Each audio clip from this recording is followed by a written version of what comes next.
Welcome to Guide Up. In this video, I'm going to guide you on how to turn on NFC on iPhone.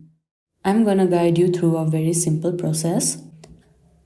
All you can do is go to your shortcut application. If you don't have that application, you can simply go on your app store. And at the search bar, you need to search for shortcuts.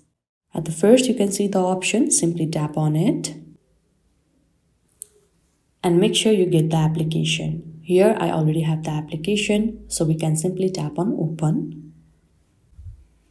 Now this kind of interface will appear, and at the bottom you can see automation option. Tap on it. Now here you can tap on new automation. Now this kind of interface will appear. You can simply scroll down, and there you can see NFC option. Simply tap on it.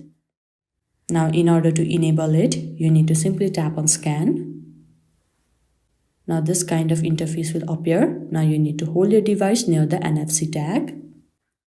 Now it will automatically enable, turn it on and scan your NFC tag. And that's how you can enable or turn on the NFC tag on your iPhone, if it's not already automatic. I hope you found this video helpful. Don't forget to like this video and subscribe our channel Guide Up. Thank you.